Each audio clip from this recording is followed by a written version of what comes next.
Hi everyone, let's start our activations with wrist mobility.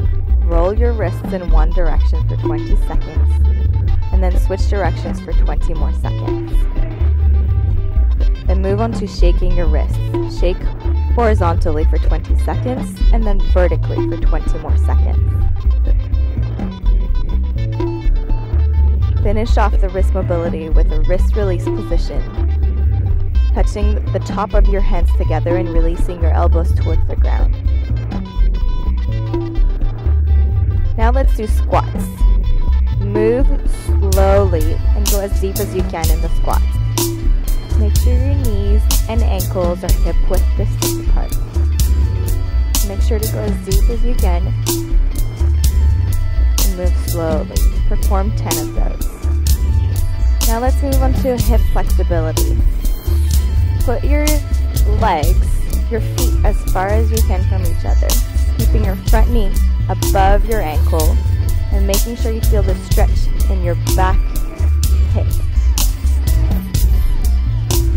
You can also perform it on your foot if you're stronger and more flexible. Do about 20 seconds and then switch legs. In this stretch, you have to make sure you push your hips forward, keeping your back straight and your head towards the sky. Making sure that you feel the stretch in the back leg. And let's finish off the activations with the downward facing dog, doing some leg stretches and some upper body stretches. Push your butt towards the sky, keep your head in between your arms, feet are about hip-width distance apart, a little bit shorter, and shake it up.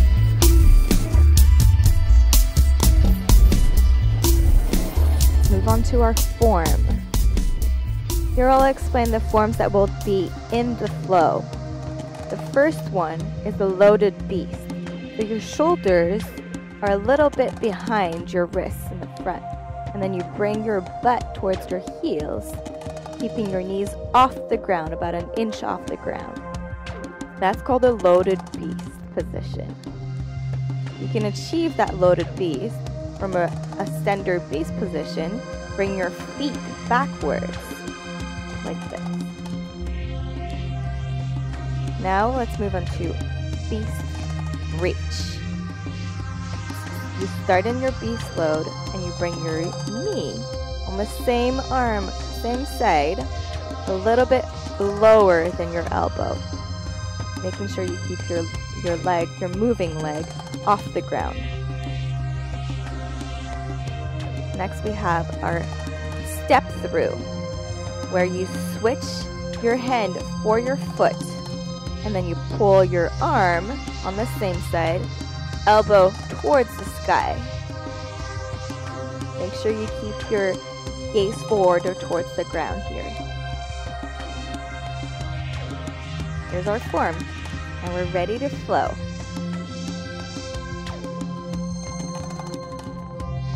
For our flow, perform the movements for about 10 to 15 minutes or as long as you can. Start in a standing position in a short, narrow squat. Come down and go to your loaded beast position.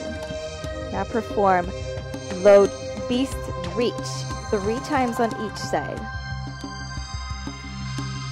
Making sure you bring your knee under your elbow, keeping your core tight, bringing your hips down but holding your core together. Let's move on to our step through. Perform 3 on each side. Remember to switch your hand for your foot. Pull your elbow towards the sky. Thumb is facing the back. You can perform these at a rapid pace or at a slower pace. Then bring your feet back to the front in your narrow squat and squat up and perform it again. This is the second variation where you jump back instead of stepping. Bring your feet back. Then we do 3 load beast reach on each side.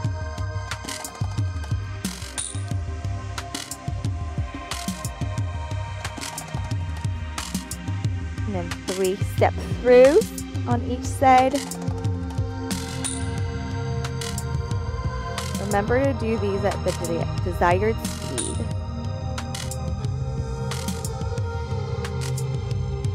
Continue these movements in this flow 10-15 minutes. You can jump back to the front and stand up. And there it is. That's your open flow number 1. Let's finish off with a short cool down. I will stretch your body. Stand up straight. Inhale, bring your arms up towards the sky, and exhale down. Make sure you keep your knees straight, your legs straight. Bend from the hips, release your arms, shake it up. Hold, grab your elbows if you wish, and inhale back up, and exhale. Thank yourself for this wonderful workout. Thanks for working out with me. Don't forget to check out empoweredwellness.co for more workouts and health tips. Have a good day.